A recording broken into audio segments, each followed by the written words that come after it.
Hey BoLS fans, AdamHarry back again with another BoLS Retro Corner review. Today I have the Epic Hive War book for, of course, Epic 40K. This was the Tyrannid book for Epic. I'm going to be running through it. There is so much stuff in this book I want to show off, and just wanted to point out how some of the stuff from the past is making its way back, and how a lot of stuff has changed and a lot of the stuff is still the same. So first off, this is the cover. I do want to point out that is actually a Tyrannid Hive Warrior. A lot different than what they look like today. As you can see here, this is commonly referred to as the turkey because of its turkey-like stature but uprightness. But that's what Tyrannid warriors look like. In the back you have actually the Hormagaunts that looked straight out of Aliens. Obviously GW may have gotten sued on that. I wanted to point out a couple things right off the bat on the back cover too. They actually have an distinctive behavior chart. That chart went away for an edition or so and came back. I think it was 4th edition Bugs didn't really have a whole lot of instinctive behavior stuff, but this style instinctive behavior is much closer to what it is now. So as you can see here, Rampage, Hunt, and Nest, also known as Feed, Hunt, and Lurk. So that, again, new stuff.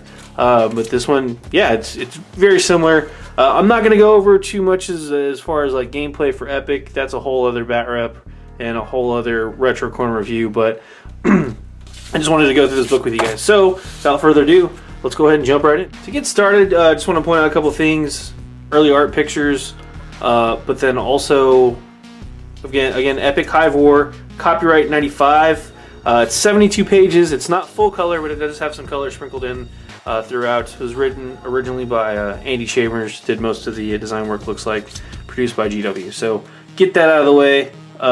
Wanted to point out a couple of the older models as well for Epic. A lot of these bad boys are making a comeback, but they look completely different. So, and we'll go through all of those.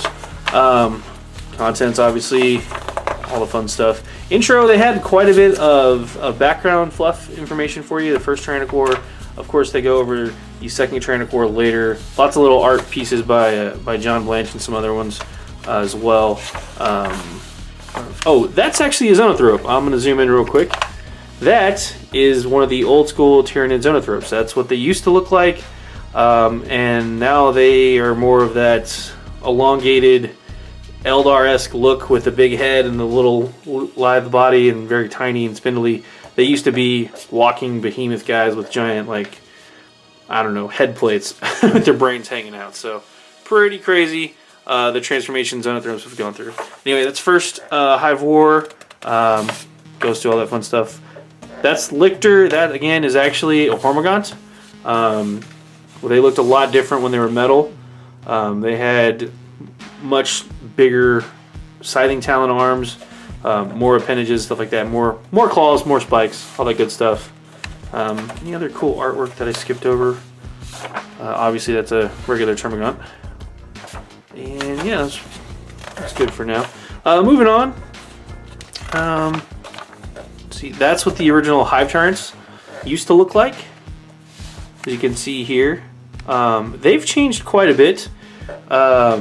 Big Red actually has a couple of these older models. That's a Carnifex in the background. Screamer Killer Effexes, as they were called. So again, this was all around the 2nd edition era of 40K, when a lot of these designs were actually getting models and stuff like that.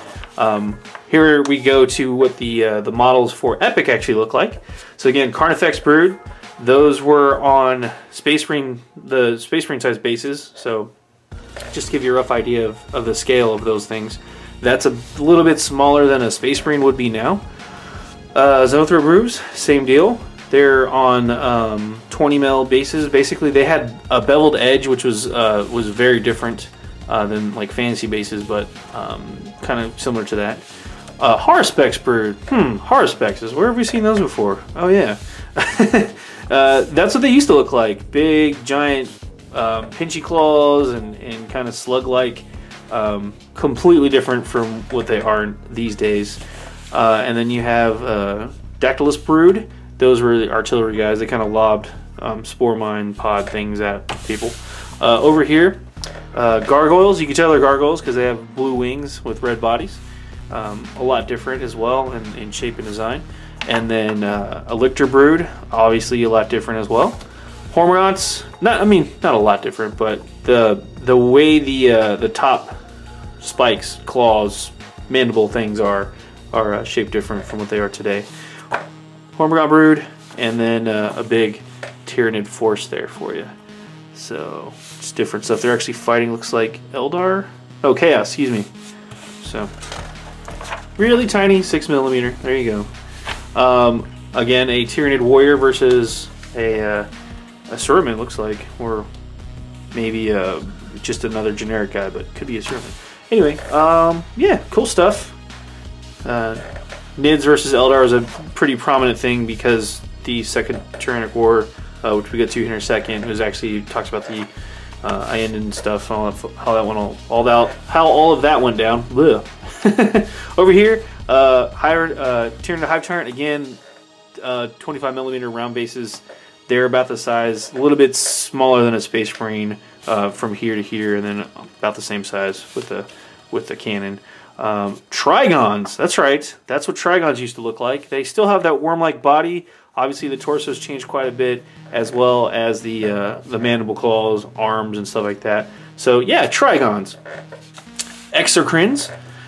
Everybody loves those bad boys now. That's what they looked like originally. They were, well, in 40K they were much bigger. In Epic they were pretty good size still. Malefactor brood. Maybe we'll see more of those. So yeah, I just wanted to point out a lot of the old models are making a comeback as completely different models, which is neat. They still have these words copyrighted, like Exocrine and Malefactor. I don't know if copyrighted or not, but I'm no copyright lawyer. But they have ownership of those words and they're totally using them. So I say bring it on. More bugs the merrier, right? So Blood Angels versus Nids. Where have we seen that before? Oh yeah, it's coming soon apparently. So Termagant brood there, and then another Tyranid warrior brood, and then Gene Stealers. Again, that classic blue and purple with the claws and stuff like that. So good stuff. We've seen this map several times, reprinted, updated, redone. But there you have it, the Hive War invasion forces there. So Eastern Fringe, McCrag, High Fleet Behemoth smashing in them, High Fleet Kraken smashing in here. This is again the second Tyrannic invasion. They don't have the third one, which, surprise, surprise, because this was written in '95, before all that was kind of retconned or redone into the setting. So pretty cool stuff. We love that map. More good info here for you. Cool art. This is the Hierophant Biotitan hit chart / data card, whatever you want to call it. It talks about all its different stats there and shooting from the side and back and all that, where you would hit and all that fun stuff. So damage tables, Biotitans, again, Epic was pretty different. So good stuff there.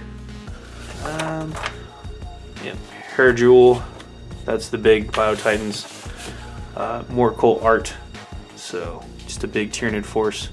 I'm surprised that they don't showcase the Biotitans too much in this book. I haven't seen too many pictures of them when I was flipping through here. So, but they do show off all the other units. There's a Tyranid warrior versus some Orc boys.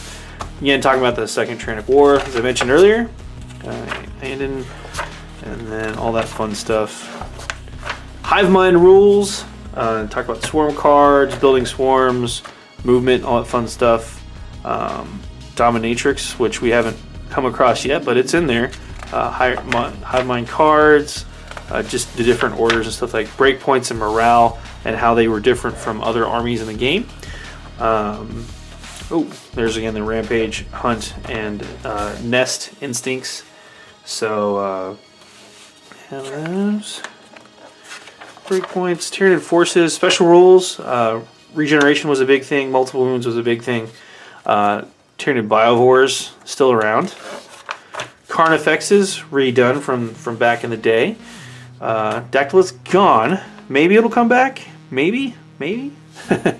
Dominatrix. This is the one I think everybody's waiting on as far as like a big bug kit. As of time of me filming this, there hasn't been any GW announcements about doing a Dominatrix, but that would be a really cool big kit for them to do for 7th edition 40K. Fingers crossed. We'll see what happens. We've seen these come back. Exocrines come back. Malefactors also. A little different. They shoot the barrage stuff, so I mean, they now have different bugs that kind of do the same thing. So gargoyles, gene stealers, obviously. Haradrim, it's the big flyer. We now have harpies, which are kind of the different, but I mean, you still have this one, but and the table and for 40K anyway versus Epic. Haruspecs, Hormagaunts, those are both back, still in the game. Hive Tyrant, obviously. Lictors, still there. Mycetic Spores, oh yeah, making a comeback. The old Spore Pods. I'm sure everybody's seen the announcement at this point, but Spore Pods are back. Termagants in 7th edition. Zoanthropes. And the old Trigon, trusty Trigon. No Moloch, obviously, but this is kind of before that, so a little bit before. Tyranids Warriors, and then of course the Biotitans and all their rules, different Spore Pods and stuff like that. Card commentaries kind of give you more of a info on the cards for that. So, but that's pretty much it. Here's the old metal pictures, old model pictures of the old metals. Man, I'm glad they've changed a lot of these and updated them with new technology that's come out. Still, I would love to have a Screamer Killer Carnifex that was to scale with the current Carnifexes. That's why I made my two based off of these old Carnifexes, but with the new kit. Trigon, I love that model. I've got 3 of them, so I kind of like them. Zoanthropes, I miss these old models. The big head disc thing, you know, that was kind of cool. They definitely look more lizard-like to me, like a dinosaur head, versus the more reptilian or bug, not reptilian, more bug-like than they do now. So same deal with the rest of these guys that haven't been redone. So Tyranid data sheet. Let's just run through it real quick. Do a quick tally to see what's still around, right? And what might be coming back soon. So we got Biovores, check. Carnifex, check. Dactylus, nope. Dominatrix, nope. Exocrine, check. Gargoyles, check. Gene Stealer, check. Haradrim, check. Haradrim, check. Haruspecs, check. Hive Tyrant, check. Gaunts, Hormagaunts, yep. Lictor, yep. Malefactor, not quite. We've got some stand-ins there for you. So we'll see.